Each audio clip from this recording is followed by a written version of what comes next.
Question है इसमें कि एक्स अक्ष पर स्थित उस बिंदु को निकालें। किस पर कहा गया है? एक्स अक्ष पे। तो एक्स अक्ष पे कहा गया है, तो एक्स अक्ष पर का मान कैसे निकाल सकते हैं? तो पहले हम एक बिंदु मान लेंगे एक्स अक्ष पे, तो एक्स का वैल्यू एक्स होगा, लेकिन हम जानते हैं कि एक्स एक्सिस पे वाई का वैल्यू कितना होता है? 0 होता है। इसको हम लिख लिए। तो इसी बिंदु को निकालना था जो कि बिंदुओं यानी कितना 2,-5 और -2,9 से समदूरस्थ है। मतलब ये जो बिंदु है, सो ये वाला पॉइंट, ये पॉइंट को अगर हम मान लेते हैं ए, कितना लिख देंगे 2,-5, और ये वाला बिंदु हो गया ये वाला, और इसको मान लिए बी, और ये हो गया -2,9। इस दोनों से इसको से इसकी दूरी और इसको से इसको दूरी, दोनों की दूरी क्या है? बराबर है, ये कहा गया है। तो यहां पर अगर हम पॉइंट को मान ले P, तो एक तरह से ये कहा गया ना कि PA बराबर, यानी ये दूरी किसके बराबर होगा? PB के बराबर होगा। जब यहां पर बराबर होगा तो PA को अब क्या निकालेंगे? दूरी सूत्र से। दूरी सूत्र का फॉर्मूला क्या बताए थे कि भुज में से भुज को घटा देना है। तो यहाँ पर भुज कितना है? x। x में से हम यहाँ वाला भुज 2 था, इसको क्या करेंगे? घटा देंगे, और घटाने के बाद इसको स्क्वायर करना था। प्लस फिर बताए कि अगर इसमें से इसको घटाएंगे तो 0 में से -5 को घटाएंगे और इसको क्या करना होगा? स्क्वायर। अब PA लिखा गया, अब PB की बारी है। तो PB में क्या करेंगे? x में से घटाएंगे इसको, तो ऐसे कर सकते हैं कि x -2, तो -2 जैसे यहां रखेंगे तो माइनस माइनस क्या हो जाएगा? प्लस। तो क्यों ना हम यहां पर डायरेक्ट +2 का स्क्वायर कर सकते हैं। प्लस अब कितना है? 0 - 9, तो 0 - 9 का स्क्वायर। अब दोनों तरफ हम वर्ग कर देते हैं। जैसे दोनों तरफ वर्ग करेंगे तब क्या हो जाएगा? दोनों तरफ वर्ग करने पर ये रूट और ये वर्ग खत्म हो जाएगा, ये भी रूट और ये वर्ग मतलब खत्म हो जाएगा। रूट और वर्ग दोनों खत्म होने से हमारा क्या बचेगा? तो यहां से बचेगा x - 2 के होल स्क्वायर। अब प्लस में क्या होगा? यहां तो माइनस माइनस +5 का स्क्वायर बराबर, यहां से क्या बचेगा? x + 2 का स्क्वायर, और प्लस में बचेगा 9 का स्क्वायर। अब हम इसको यहां लिख रहे हैं, ये x - 2 का होल स्क्वायर है ना, मतलब a - b का होल स्क्वायर चलेगा, तो a square plus b square -2ab, तो 2a का वैल्यू x और b का वैल्यू 2, प्लस कितना? 25, 5 का स्क्वायर 25 बराबर, यह बराबर, यहां पे हम और का निशान दे देंगे।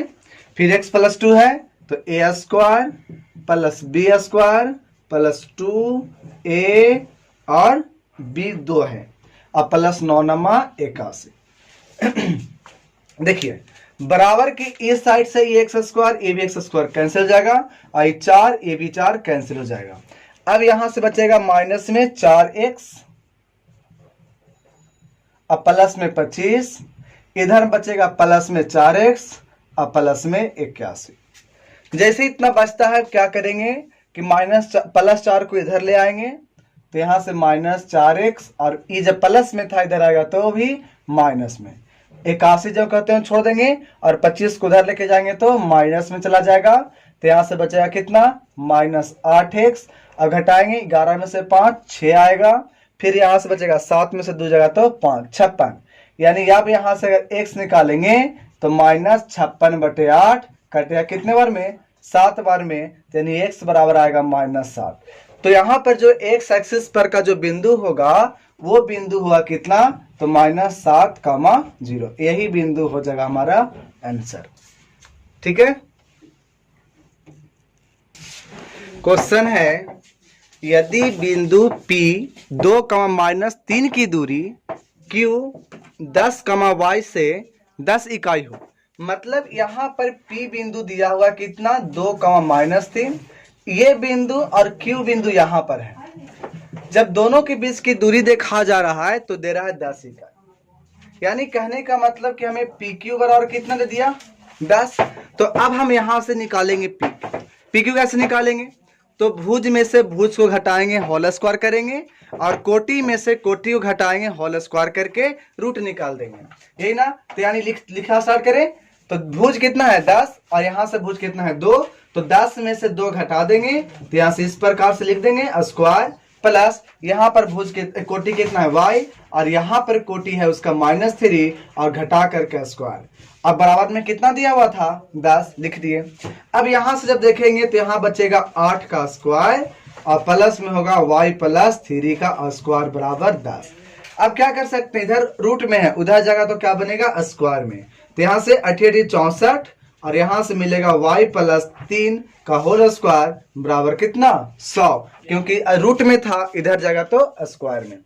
अब यहां से जब देखेंगे आगे तो यहां पर हमको बच रहा है y + 3 का होल स्क्वायर बराबर 100 - 64, क्योंकि ये प्लस में है उधर जगह तो बचेगा माइनस में, यानी y + 3 का होल स्क्वायर बराबर यहाँ पर बचेगा कितना 36, तो y + 3 बराबर ±6। कैसे, इधर स्क्वायर में इधर आएगा तो क्या बचेगा रूट में, और रूट 36 कितना होता है 6।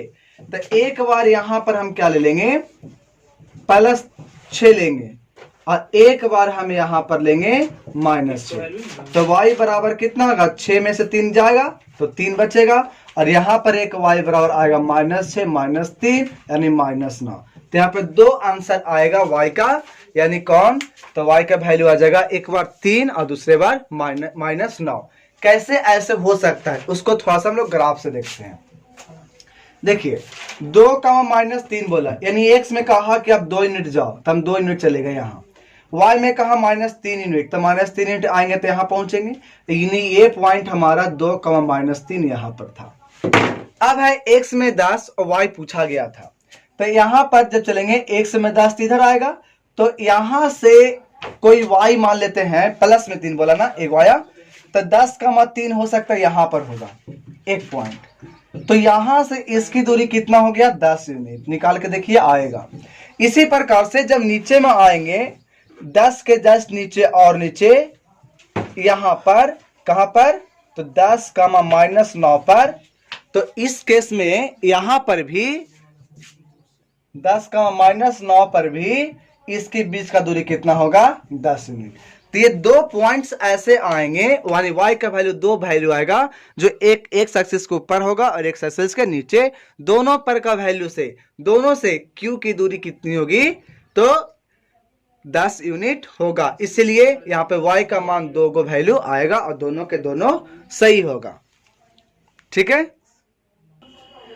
चलिए संरेख हमको सिद्ध करना। संरेख कहते किसको है, तो अगर एक लाइन है और लाइन पे अगर सारे के सारे बिंदु आ जाएं तो सारे बिंदु कहलाएंगे संरेखीय। तो एक लाइन पर ये 3 बिंदु है हम मान लेते हैं, इसको कैसे बनाएंगे, तो 10th का मेथड बताते हैं और उसके बाद हम इसको टेक्निक देखेंगे। यहां पर A है और यहां B यहां C। हम संरेख कब कहेंगे, जब यहां से यहां की दूरी यानी AB, फिर यहां से यहां की दूरी BC, जब दोनों को जोड़ेंगे तो हमें इस पूरे दूरी के बराबर हो जाएगा, यानी किसके बराबर होगा AC के बराबर। यानी क्या करना है आपको, 3 बिंदु आपको दिया हुआ था, आपको तीनों से एक एक बार दूरी निकालना है। एक बार दोनों से दूरी निकाल लिए और एक बार इसको से निकालें, तभी 2 दूरी निकल गया, और एक बार बचा हुआ इसको से। जब तीनों से हम दूरी निकाल लेंगे और तीनों को देखेंगे कि 2 छोटा वाला को जोड़ने के बाद अगर तीसरे के बराबर हो गया तो समझ लेंगे कि वो संरेखीय है। ठीक है, और जो टेक्निक है उसको हम इस बनाने के बाद तुरंत उसको टेक्निक बताते हैं। तो चलते हैं, स्टार्ट करें। इसको मान लेते हैं A बिंदु, इसको B और इसको C मान लिए। तो यहां पर हम पहले बनाना था AB निकालना है, यानी इस दोनों के बीच का दूरी निकालना है। तो पहले क्या करना है, रूट लगाना होता है। फिर बताएं अगर सेम साइन होगा तो घटा दो, अगर अपोजिट साइन होगा तो जोड़ देना है। लेकिन यहां पर देख रहे हैं भुज में से भुज को, तो सेम साइन है घटा करके स्क्वायर, तो 2 में से 1 जाएगा तो 1 बचेगा और 1 का स्क्वायर 1 होगा प्लस। अब 4 यहाँ 5 है तो कितना होगा, घटाएंगे तो बचेगा कितना -1 का स्क्वायर। ठीक है, अब इस तरह से जब यहां देखेंगे तो आएगा 1 + 1 यानी आ जाएगा हमारा √2। इसी प्रकार से अब BC निकालते हैं, तो BC वाला हो गया।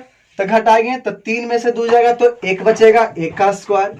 फिर 3 में से 4 जाएगा तो फिर आएगा -1 का स्क्वायर, यानी यहां से आ गया 1 + 1, यानी फिर आ गया √2। अब जब हम लोग CA निकालेंगे तो क्या करेंगे, फिर से घटाना होगा, तब इसको निकालना था तो 3 में से 1 जाएगा तो 2 का स्क्वायर, प्लस यहां से 3 में से 5 जाएगा तो -2 का स्क्वायर। तो इस प्रकार से मिलेगा 4 + 4 यानी मिलेगा √8, यानी इसको कहेंगे 2√2। तो अब देख रहे थे कि इसमें सबसे बड़ा तो AC दिखाई दिया और दोनों छोटा ये वाला है, तो दोनों छोटे वालों को जोड़ देते हैं। तो जोड़ेंगे कितना आ जाएगा, √2 + √2, तो 1√2 कितना √2, 2√2 लिख दिए। और ये किसके बराबर आ गया, तो हम देख रहे थे कि ये AC के बराबर या CA के बराबर है। मतलब यहां से हमें मिल गया कि AB + BC किसके बराबर है, CA का। तो अर्थात हम कह सकते हैं कि ये इसके तरह का इक्वेशन आने से हमें ये समझ में आ गया कि तीनों के तीनों पॉइंट संरेखीय होगा। इसे हम लोग कैसे बनाएंगे डायरेक्ट टेक्निक से, तो देखना है। ये तो हो गया 10th का मेथड, इस तरह से हम बोर्ड में बना सकते हैं। लेकिन अगर ऑब्जेक्टिव होगा तब संरेखीय से तब कैसे बनाएंगे, तो सिंपल क्या करना है कि एक लाइन ऐसे खींचना है, सब पॉइंट को दर्शा दो, 1 5 2 4 3 3 दर्शा दिए। ऊपर वाला फिर से एक बार लेके आ जाना है, लेके आ गए।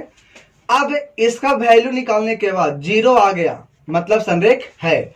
ऐसे के काटना है 2 को और इसको गुना करके प्लस में लिखना है। तो 4 × 1 कितना होगा, 4 प्लस 3 दूना कितना होगा, 6 प्लस 5 × 15। अब ऐसे के करना है और माइनस में लिखना है, 5 दूना 10, 4 × 12 और 3 माइनस में। अगर वैल्यू 0 आ गया मतलब संरेखीय है। तो 6 × 10, 10 और 15 25 आ गया, माइनस यहां से कितना हो गया, 12 3 15 और 10 25, 25 में से 25 जाएगा तो 0। 0 आने से क्या समझ में आ गया कि तीनों के तीनों बिंदु क्या है, संरेखीय है। ठीक है,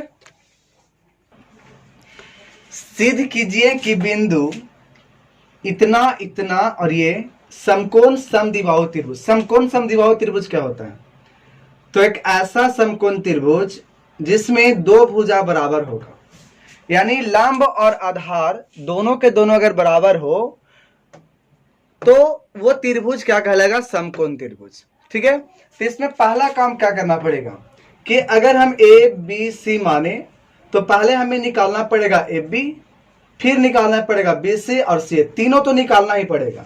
निकालने के बाद देख लेंगे कि 2 वैल्यू बराबर है क्या, तो 2 वैल्यू बराबर है तो हमें समझ में आ जाएगा कि ये समद्विबाहु त्रिभुज होगा।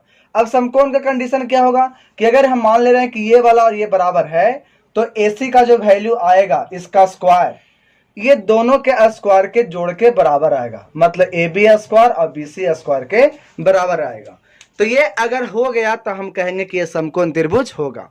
ठीक है, फिर से समकोण त्रिभुज में पाइथागोरस थ्योरम अप्लाई करेंगे तो यानी क्या हो जाएगा कि लंब का स्क्वायर प्लस आधार का स्क्वायर किसके बराबर होगा, कर्ण का स्क्वायर।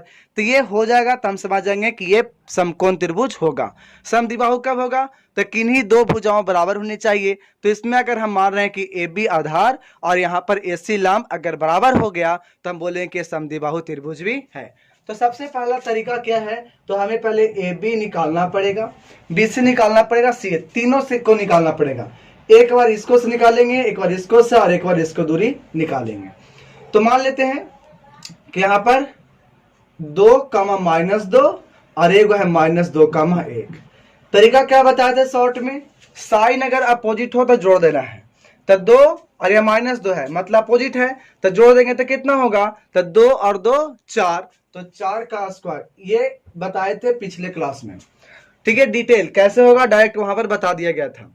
यहाँ पर कितना होगा, यहाँ भी है माइनस में और यहाँ प्लस में, दोनों जुटेगा तो 2 और 1 कितना होगा, 3 और 3 का स्क्वायर करेंगे तो यहाँ से मिलेगा 16 और यहाँ से 9 तो मिलेगा 25 और 25 का रूट कितना आ जाएगा, 5। इसी प्रकार से अगर हम BC निकालें और BC में 2 पॉइंट है, इस दोनों को लेते हैं, -2, 1 और यहाँ से 5, 2। अब जब यहाँ निकालेंगे तो देखिए साइन क्या है, अपोजिट, तो 5 और 2 7 का स्क्वायर, प्लस साइन सेम है तो क्या होगा, घट जाएगा तो 1 बचेगा, 1 का स्क्वायर। यहां से आएगा 7 7 49 और 1 50, root under square root of 50, यानी इसको जब तोड़ेंगे तब 5√2 आएगा। कैसे? 25 दूनी 50, 25 का तो 5 निकलेगा, 2 बच जाएगा। अगर हम यहाँ से AC पुट कहें, अब इस दोनों की बारी आएगा, तो AC में क्या आ जाएगा? 2 और -2, और यहाँ से 5 और 2। यहाँ पर चिन्ह सेम है तो क्या होगा? घटेगा। तो 5 में से 2 घटेगा तो कितना आ जाएगा? 3, 3 का स्क्वायर, प्लस यहाँ पे साइन क्या है?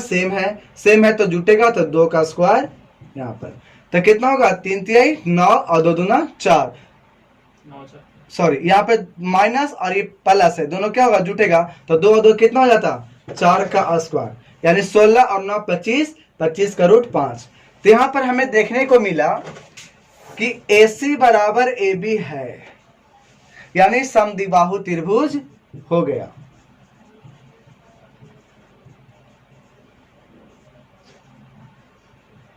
ये हमें मिल गया। अब क्या करना होगा?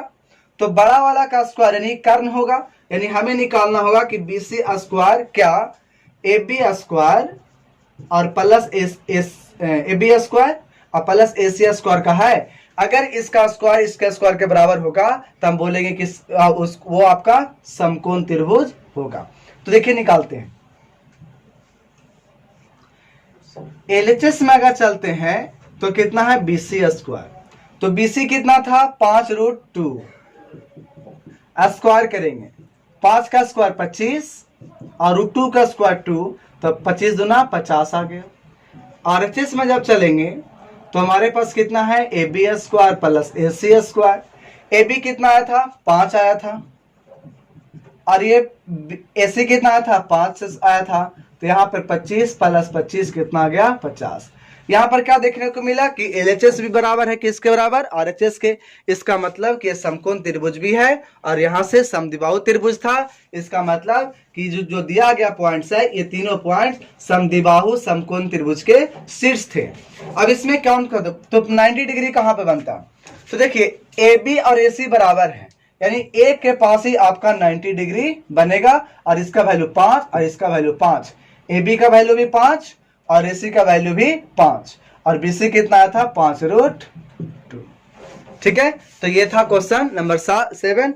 ये सब अभी हम लोग साधित प्रश्न को सिद्ध करके देख रहे थे। ठीक है, अभी भी 8 9, तो 2 क्वेश्चन और बच रहा साधित में, और उसके बाद हम लोग एक्सरसाइज में चलेंगे। तो एक क्वेश्चन और देख लेते हैं। दिखाएं कि क्रम से मिलाए गए 4 बिंदुएं 6 6 8 है 3 7 -2 -2 1 -1 एक समांतर चतुर्भुज के शीर्ष पर पड़ेंगे, मतलब समांतर शीर्ष पर है। तो क्या यह आयत है? ये पूछा जा रहा है। आयत के लिए क्या कंडीशन होता है? तो देखिए पहले समांतर चतुर्भुज में देखेंगे तो इसमें सिंपल केस ये होगा कि आमने सामने वाला यानी AB और इसके सामने कौन होगा? ये CD, दोनों बराबर होगा। इसी तरह से इसके सामने में कौन होगा? AD। अगर इतना ही बराबर हो जाए तो ये समांतर चतुर्भुज हो जाएगा।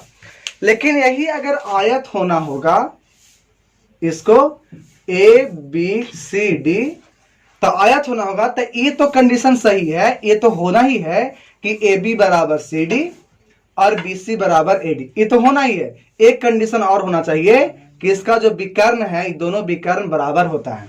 तो विकर्ण कौन हो जाएगा? AC, और ये बराबर होना चाहिए BD का, ये भी कंपलसरी है, तब वो आयत होगा। यानी हम इसमें क्या करेंगे कि समांतर चतुर्भुज के लिए इसको बराबर करेंगे, इसको बराबर करेंगे, तो समांतर चतुर्भुज हो जाएगा। ये देख लेंगे, जैसे ही हो जाता है तो इसको विकर्ण निकाल लेंगे। विकर्ण निकालने के बाद देखेंगे कि दोनों विकर्ण बराबर है, तो बराबर रहेगा तो वो होगा आयत हो जाएगा। ठीक है, तो हम लोग स्टार्ट करते हैं इसको दूरी निकालने के लिए। तो सबसे पहले क्या निकालना है? तो सबसे पहले निकालते हैं हम लोग AB, ये वाला। ये निकालेंगे तो बताए साइन सेम है तो घटा देंगे, तो 6 में से 3 जाएगा तो 3 का स्क्वायर 9।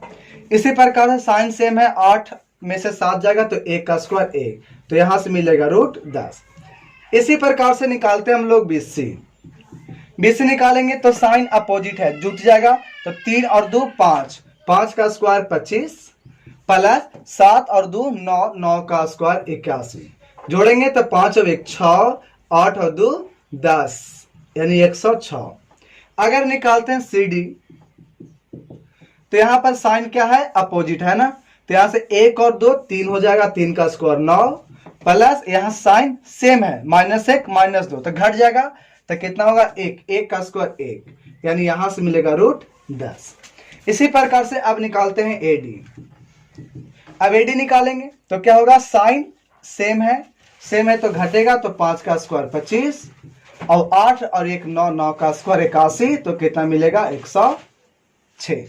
तो यहां पर देख रहे थे कि शर्त के अनुसार कि AB बराबर CD है और BC बराबर AD है, यानी अभी समांतर चतुर्भुज की ये चारों शीर्ष है। लेकिन अगर हमें निकालना है, इसको आयत सिद्ध करना था, तो विकर्ण निकालना पड़ेगा। विकर्ण कौन होगा, AC। तो AC निकालते हैं, तो यहां पर 6 और यहां -2 साइन अपोजिट है, क्या होगा, जुटेगा, तो 6 और 2 8 का स्क्वायर 64 प्लस यहां पर 8 और 2 10 हो जाएगा, 10 का स्क्वायर 100, तो यहां से मिलेगा 164। अगला विकर्ण होगा हमारे पास कौन, BD। तो यहां से BD निकालेंगे तो यहां से मिलेगा, साइन सेम था तो घटेगा, तो 2 का स्क्वायर 4 और यहां से जुटेगा, तो 7 और 1 8 का स्क्वायर 64, तो यहां से मिला 68। तो देखिए विकर्ण में देखें तो विकर्ण यहां पर बराबर नहीं हुआ। जब विकर्ण बराबर नहीं हुआ तो बोल देंगे कि ये समांतर चतुर्भुज तो है लेकिन आयत नहीं हो सकता। ठीक है, तो आयत होने के लिए कंडीशन क्या होना चाहिए था, सिर्फ तो इसका विकर्ण बराबर होना चाहिए था। विकर्ण बराबर हो जाता तो ये आयत हो जाता, लेकिन यहाँ पर आयत नहीं हो रहा। ठीक है, तो एक क्वेश्चन आपको जो बचा गया है आप इसको बना करके लाना है और इसको आपको नेक्स्ट डे बताया जाएगा। ठीक है, तो आप क्वेश्चन हम यहाँ पर लिख देते हैं और उस क्वेश्चन को कल बना करके लाइएगा। एक त्रिभुज के शीर्ष 4 6 0 4 6 2 है, उसके परिकेंद्र मतलब सरकम सेंटर जो कि यहाँ पर ये है, इसको निकालना है। फिर परित्रिज्या, जो सेंटर होगा तो वृत्त ये है, तो दोनों को मिलाने वाला क्या कहलाता है, त्रिज्या। ये त्रिज्या निकालना है। फिर जो वृत्त बना है इस वृत्त का क्षेत्रफल। तो देखिए अगर हमें केंद्र निकल जाएगा, केंद्र का निर्देशांक निकल जाएगा, तो केंद्रांक निकालने के बाद जब इसको निर्देशांक निकल जाएगा तो इसके निर्देशांक और इसके निर्देशांक से दूरी सूत्र लगा करके हम दूरी निकालेंगे और यही दूरी क्या हो जाएगा, त्रिज्या। तो जैसे हमको मेन पर्पस यहाँ पर है कि इसका निर्देशांक निकालना, निर्देशांक निकला, त्रिज्या निकल जाएगा दूरी सूत्र से। त्रिज्या निकलेगा तो हम तुरंत पाई स्क्वायर करके वृत्त का क्षेत्रफल निकाल लेंगे। ये निकल जाएगा, ये निकल जाएगा, लेकिन कब ये निकलेगा तब। यही कैसे निकलेगा, तो देखिए इस वाले बिंदु से यानी कह सकते हैं कि PA यानी ये वाला और ये त्रिज्या ही है, और त्रिज्या जब दोनों है तो यहां से हम बराबर कर देंगे पहला बार। जैसे ही बराबर करेंगे तो हमारा एक समीकरण आ जाएगा x और y में। ठीक है, उसी प्रकार से अगले बार हम PB को इसको और इसके बराबर कर दे तो फिर यहां से भी हमारा x और y में 2 समीकरण आ जाएगा, और जैसे समीकरण आएगा दोनों समीकरण को सोल्व करेंगे तो हमारा x और y का मान निकल जाएगा। यही x और y के मान उसका निर्देशांक होगा, और निकालने के बाद निर्देशांक निकला, दूरी सूत्र से त्रिज्या निकालेंगे, त्रिज्या निकल जाएगा तो पाई r स्क्वायर से इसका वृत्त का क्षेत्रफल निकालेंगे। तो ये इसका क्वेश्चन का सॉल्यूशन था, ये इसको हम हिंट दिए और इसको पूरा कंप्लीट करके बताना है। ठीक है, तो आज इतना ही तक रहने देते हैं।